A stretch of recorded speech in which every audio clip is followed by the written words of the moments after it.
packed in the X3, which I think could do the mission today, but it would be like so close. So for 50 bucks, I just decided to rent a U-Haul.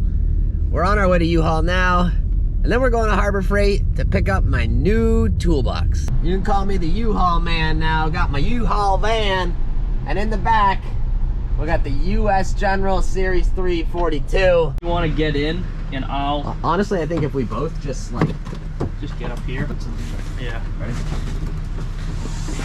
Oh, it's hot. Nice. I wasn't expecting it to fit, you know. Nice. This thing's slick. Aha. Put our first tools in the toolbox.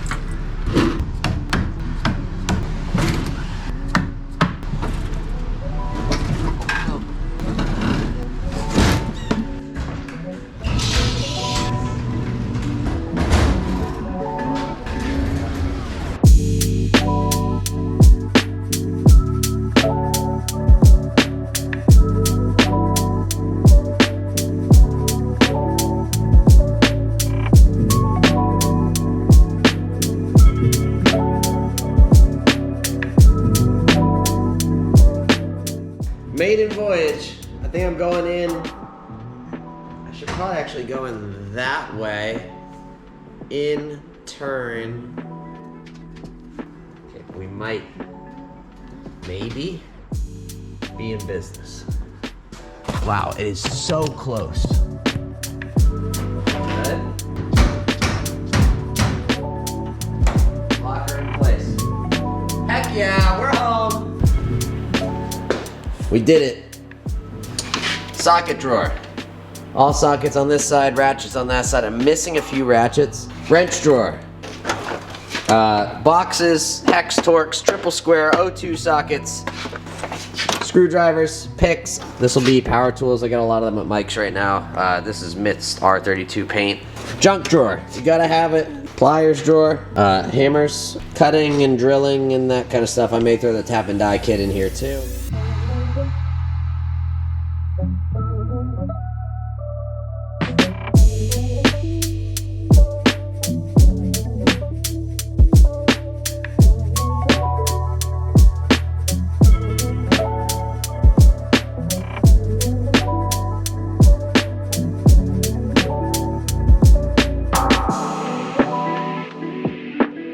Alright, just to be clear, I have no idea what I'm doing. I've watched YouTube videos of this. I've never been around this in person. I've never even sprayed this glue before. I'm going for it. This is like $90 in headliner material, so I'm hoping I don't mess it up.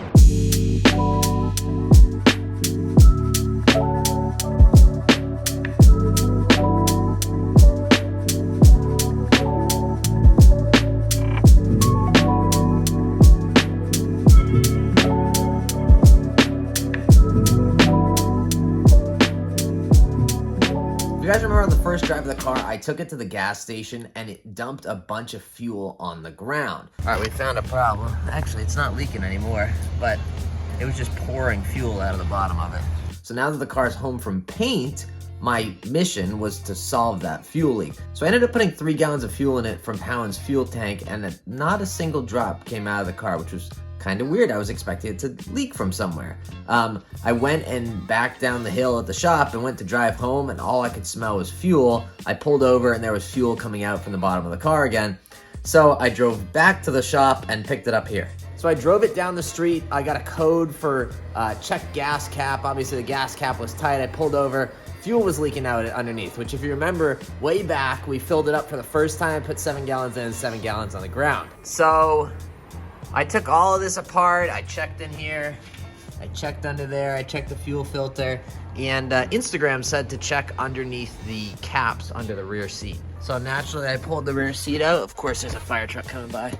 Pulled the rear seat out. The smell sounds like it's coming from this side. And, well, the mouse nest under the hood was not the only mouse nest in this car, apparently. Nice. And on the other side, same story. No wonder it smelled in here. Yeah, that doesn't have a hose on it. And then on this side, these connectors got chewed off. You can see the wiring right there.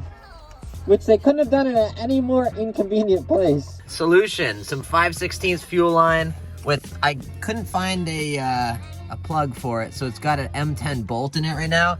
I pressure tested it to 50 PSI, it doesn't leak.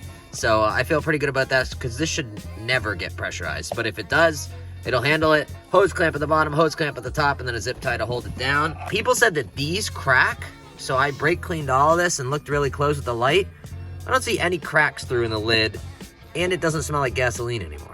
And then on this side, we got a new connector wired in. Just bought one off of Amazon.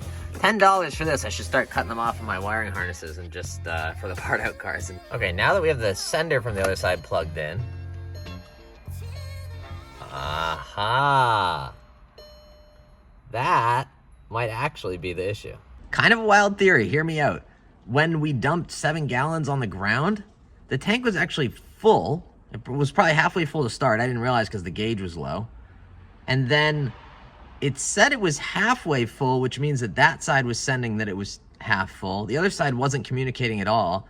And the fuel might have been coming out of the top thing because the tank was full. So now that it's sending proper tank value and I have the hole capped, the fuel should stay in the tank.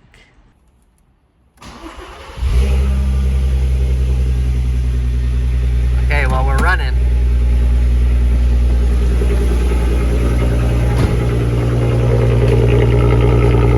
We got this thing doing a wheelie, which is not as steep as the hill, actually, so the hill is the next step, but no fuel so far. So I drove the car for a couple days, and then we went to Mike's, and Mike was driving the car in circles and messing around because we needed footage for the coilover video to see the slow motion, the coilovers in action, that kind of stuff. When I got home that night, the car smelled like fuel again. So the next day I was like, you know what, I'm gonna see if it leaks fuel. So I went to the gas station and filled the car up with fuel, which it did not leak. There was no fuel on the ground, but the smell got even stronger. So I went ahead and pulled the back seat out and, well, I found this. If you look at that, that's the lid of the fuel pump filled with fuel, which is why you can smell it inside of the car. So what it likely meant is that the fuel hat was cracked like everybody suggested. Luckily, I'm friends with the guys over at ECS Tuning who have already been supporting the R32 build, which you'll see in a little bit. And they overnighted a fuel pump to me. So I was able to replace the fuel pump, install the new one,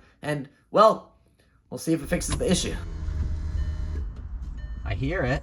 All right, let's try it.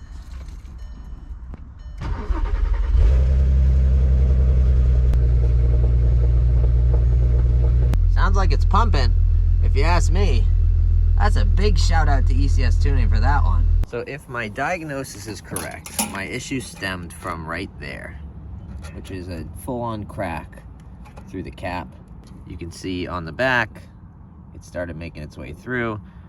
And that's true in a couple spots, like it's separating there. But then you also had the seal, which, if you can see right there, was definitely pinched.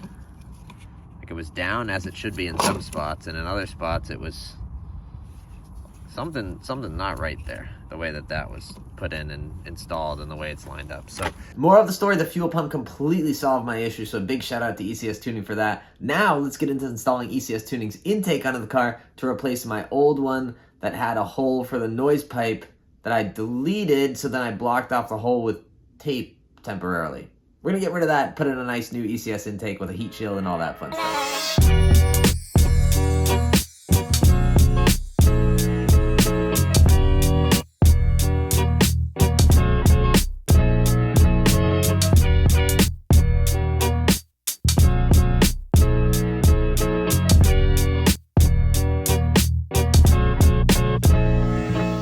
You guys are probably wondering what the intake sounds like. Look at that beauty.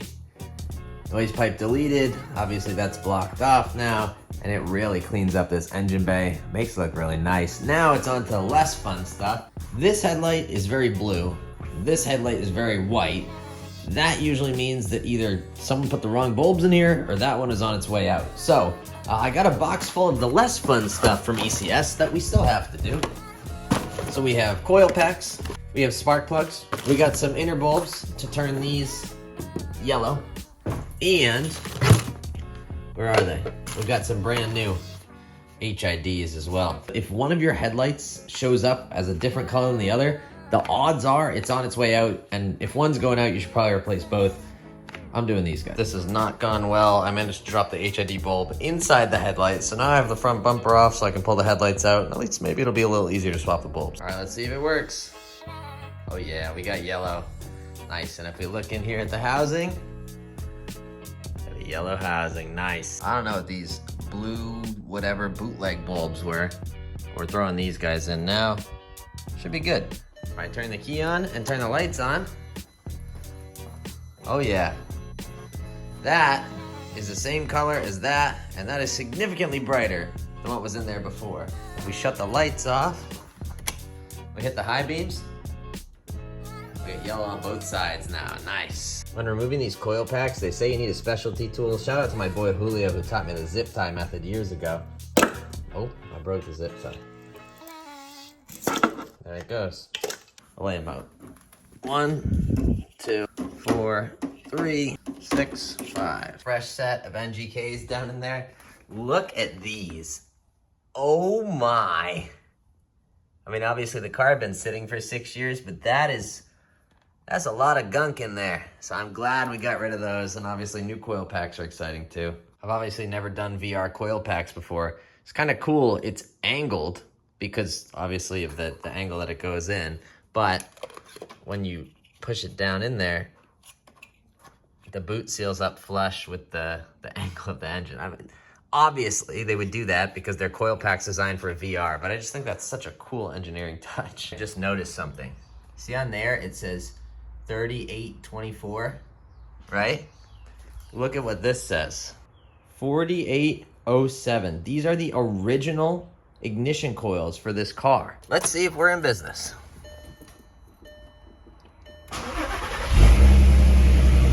Ooh, that's buttery. No more pops from the exhaust. Everything sounds good up here. I cannot complain. Those are nice. Oh, well, that's all I got for you guys today. A big shout out to ECS Tuning for helping me solve the fuel issue and get the R32 off those grimy plugs. New plugs, new headlight, new intake. What else did we do? Fuel pump, new headliner. Everything is beautiful. I don't think I ever showed the headliner in, but the material is almost perfect. It's like not quite the same color, but it's good enough for me. I gotta put these sun visors in next, and I broke these. If anybody has these, let me know. Otherwise, again, a big shout out to ECS Tuning. Thank you guys so much for watching. Go out there and spread some positivity, and I'll catch you guys in the next video.